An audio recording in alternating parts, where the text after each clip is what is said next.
चाँद, जो हमारी पृथ्वी का एकमात्र प्राकृतिक उपग्रह है। पृथ्वी से नज़दीक दिखने वाला यह चाँद पृथ्वी से करीब 3,84,000 किलोमीटर दूर है। चाँद पर सबसे पहले मनुष्यों ने 20 जुलाई 1969 को पहला कदम रखा और हम इंसानों ने साबित कर दिया कि अब हम केवल एक ही दुनिया तक सीमित नहीं हैं। चाँद पर कदम रखने वाले पहले व्यक्ति का नाम नील आर्मस्ट्रॉन्ग था। वैज्ञानिकों ने चाँद के बारे में खोज करने में और जानकारी जुटाने में कोई कमियां नहीं छोड़ी, लेकिन कभी न कभी आपने ये सोचा होगा कि आखिर चंद्रमा की दुनिया कैसी है। क्या चंद्रमा पर जीवन संभव है? क्या चंद्रमा पर इंसान रह सकते हैं? तो आइए इसका जवाब हम बिल्कुल सटीकता से जानते हैं। नमस्कार दोस्तों, मैं हूं निर्मल चौधरी। स्वागत करता हूं इस डॉक्यूमेंट्री फिल्म में। दोस्तों, सबसे पहले हम चाँद की उत्पत्ति से शुरुआत करते हैं कि पृथ्वी के पास चाँद आखिर आया कहाँ से।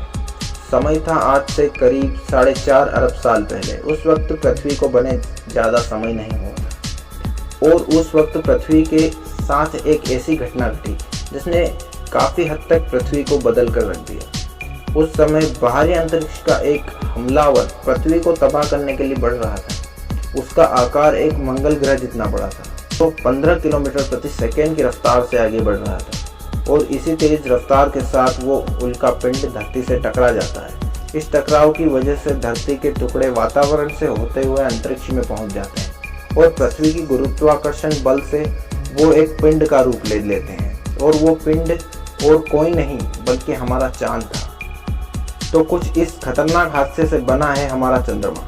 चंद्रमा का व्यास 3474 किलोमीटर है और ये हमारे सौर मंडल का 5वां सबसे बड़ा प्राकृतिक उपग्रह है।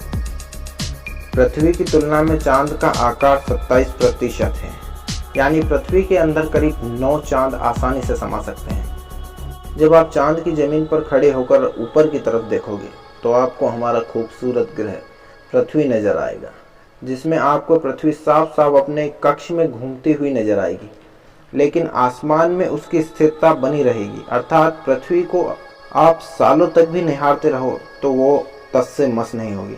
चाँद का गुरुत्वाकर्षण पृथ्वी के मुकाबले 6 गुना कम है। चाँद की ज़मीन पर जाने के बाद हमारा वजन 6 गुना कम हो जाता है।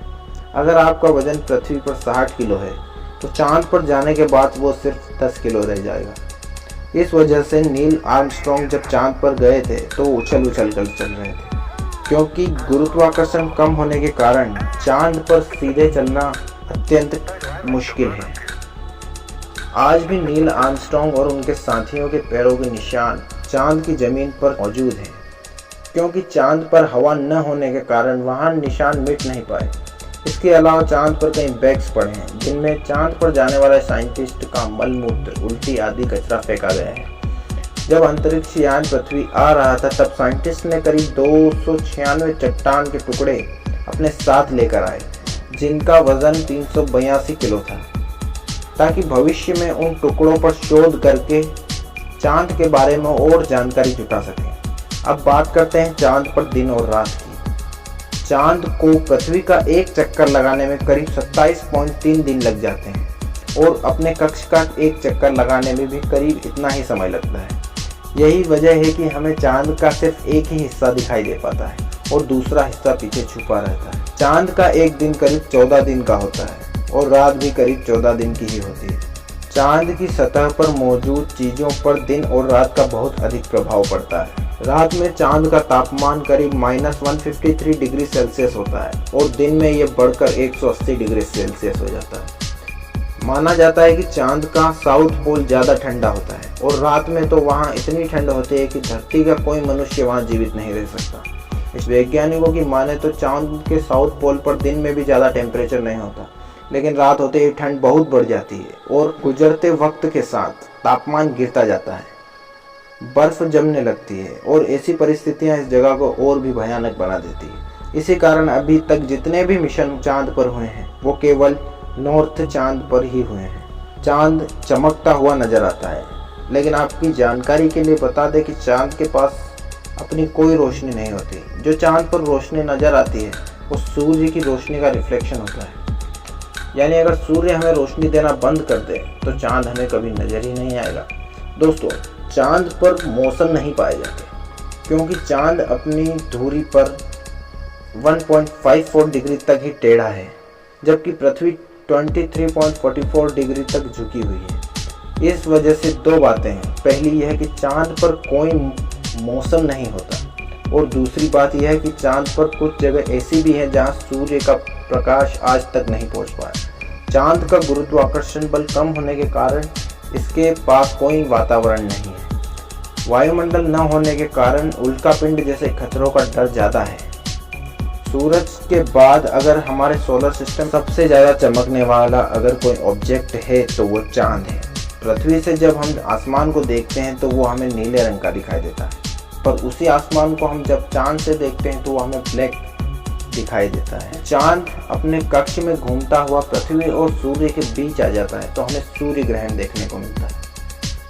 अगर आपका इंटरनेट भी अटक कर चल रहा है तो आपको चांद पर घर बनवा लेना चाहिए, क्योंकि अंतरिक्ष एजेंसी नासा ने चांद पर वाईफाई की सुविधा उपलब्ध करवा दी है जो 19 MBPS तक की स्पीड देता है। पृथ्वी से गोल दिखने वाला यह चांद गोल नहीं है बल्कि अंडाकार है। चांद हर साल हमारी पृथ्वी से 8.5 सेंटीमीटर दूर होता जा रहा है।